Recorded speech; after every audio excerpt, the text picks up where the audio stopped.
Hey, what's up everybody? I'm gonna do a video while we are getting ready to move on. Getting a lot of questions. A lot of people have called, just call me.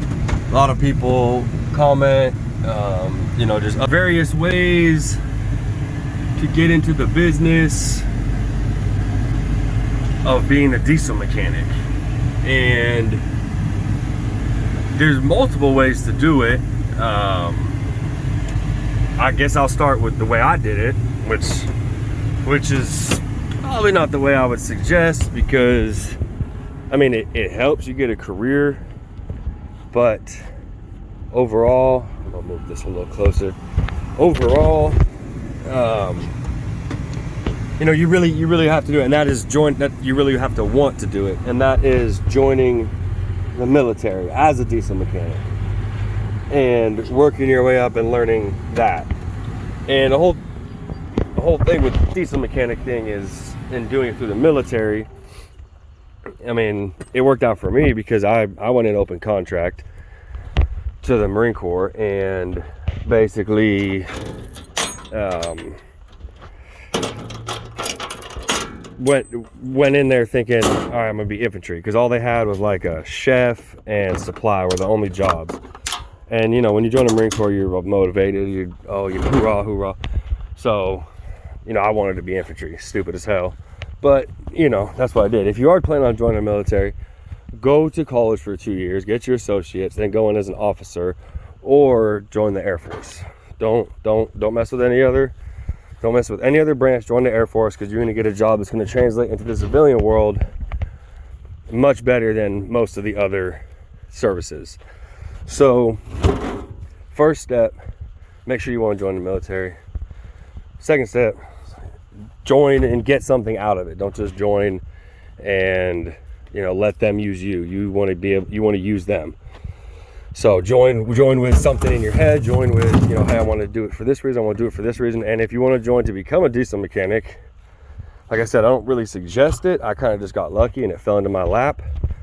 But it is great because I did 3 months of training as a diesel mechanic, hit the fleet.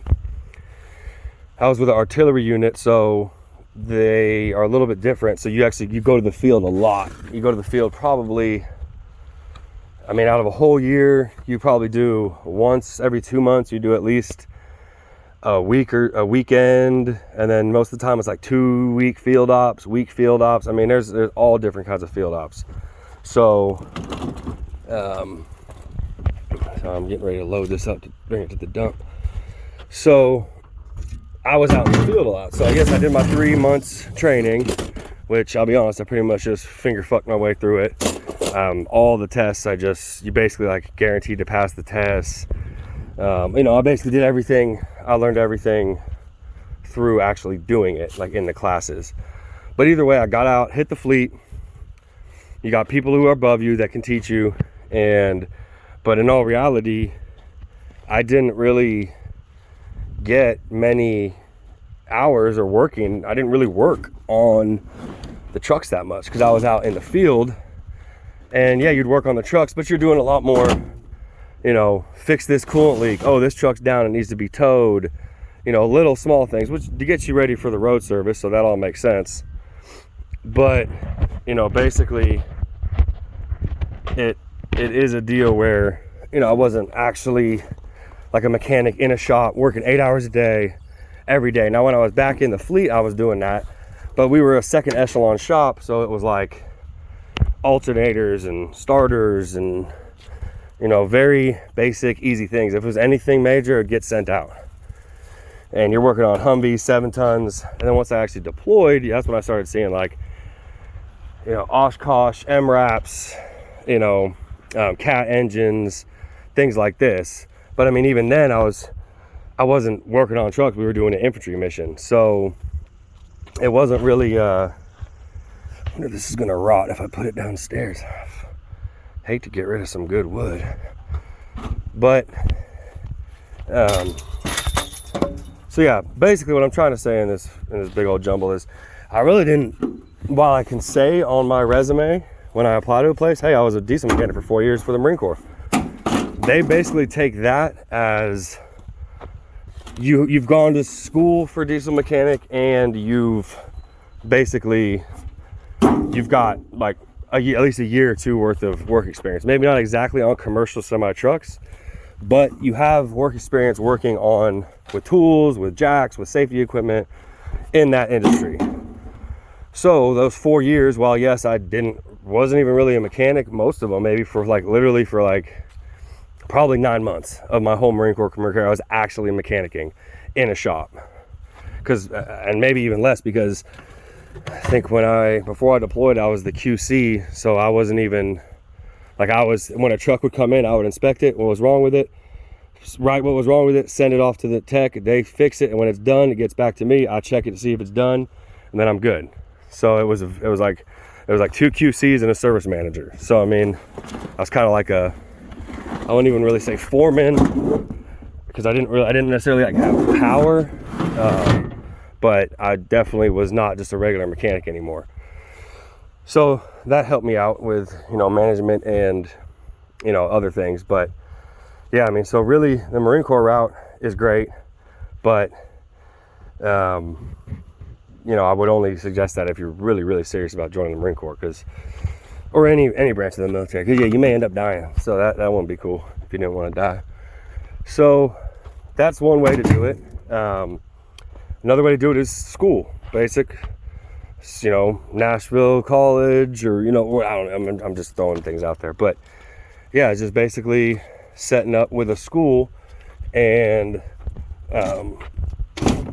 doing it that route, which, I don't know, I've heard mixed things. You always hear people talk junk about the people who went to the school.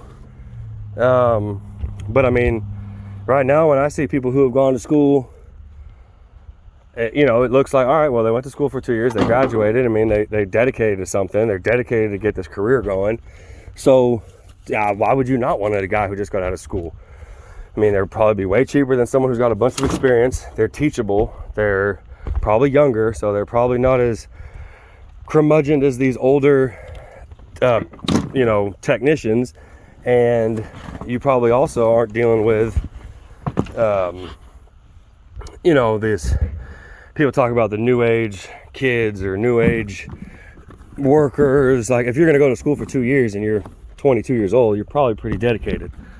So I'm gonna cut this video off because the people that are supposed to be giving me my loan are calling me. So let me see what they got to say.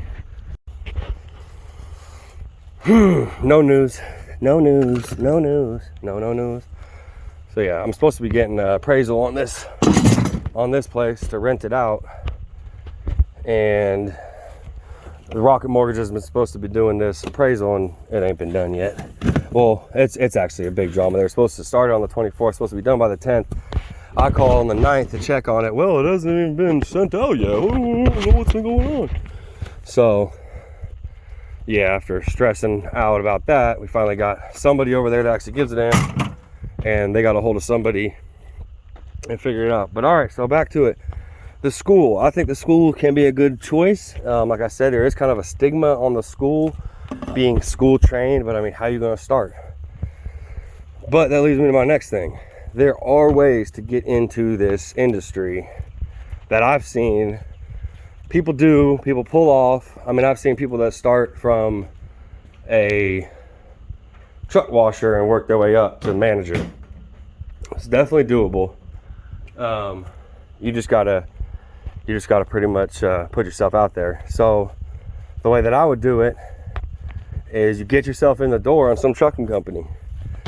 Get yourself in the door as a tire tech, as a washer, a truck cleaner, anything. Get yourself in the door, because trucking companies are begging for good people. So are fleets, so is anyone really. So even if you got like at a dealership, even if it was just started out like you help move trucks in and out inside the bays, just little things like that. And then you need to start befriending somebody, a senior tech. You need to befriend somebody who's older than you.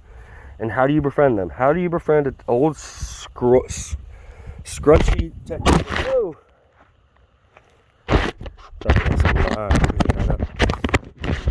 some old crusty technician. How do you befriend this person? Well, I mean, it's pretty easy. You just, I mean, if you really want to get, you know, buy the man's lunch, start asking him if he needs help. If you don't have anything to do, he's got something heavy to move, he needs something to move these fluids. Hey, you want me to clean these tools up for you? You want me to put these tools away?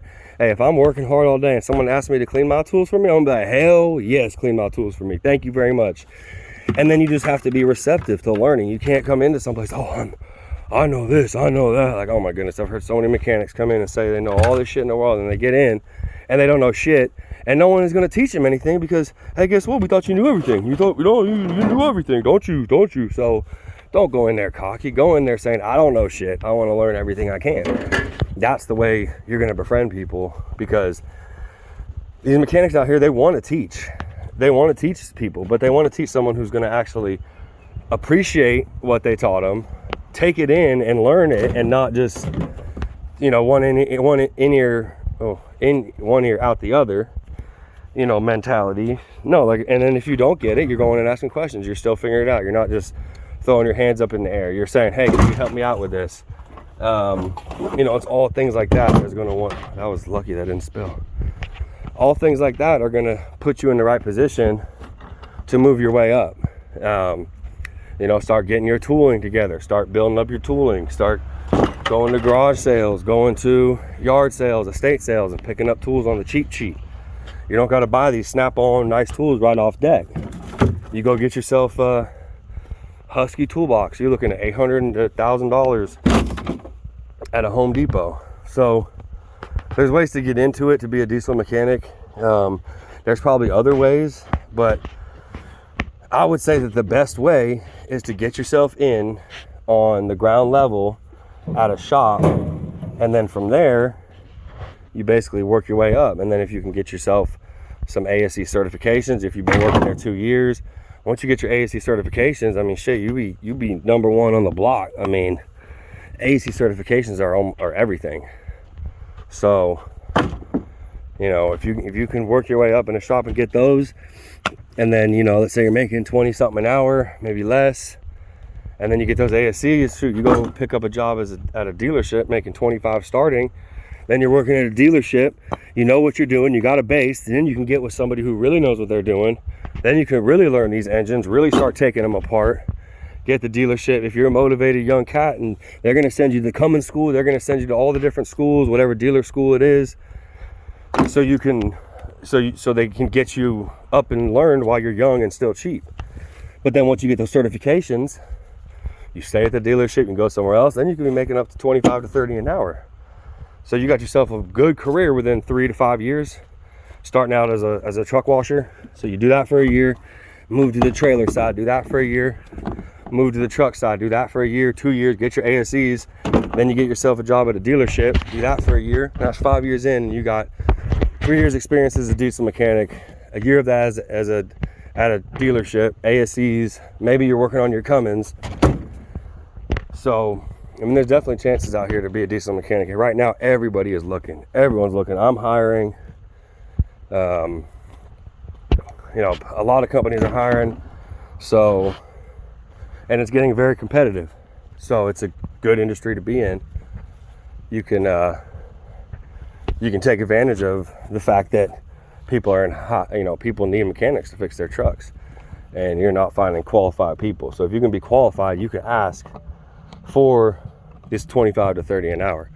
So I mean, you've been making 50,000 a year plus. So definitely, oh wow, nice. Definitely some chances to, oh man, look at all that good stuff. Definitely some chances to get out there and figure this out for yourself. So I just wanted to put this out there because I get a lot of questions. And once again, I am trying to get to my watch hours. So yeah, I hope you watch this whole thing and stick with it, because I'm really trying to get those hours up so I can start getting a little money from YouTube. Yeah. Hey, and if anyone wants to send videos in, mechanic videos, you know, I'll put your stuff up too. No shame in my game. So yeah, the more watch hours, the better. You may be more entertaining too. We just use your videos. So yeah, hit me up if you ever want to send in a video or something. With some crazy repair you did or something like that, and I can like review it or something like that. I don't know, figure something out. But yeah guys, thank you for watching. there's still a life to show, but squabble and complain, and it'll come back to you in a similar way. I say, spark a coal, make your own fire. Honest work is an honest price, so don't we? Not today, gotta think outside the box and get a different way. Oh, I say, you are not alone, but you are an individual.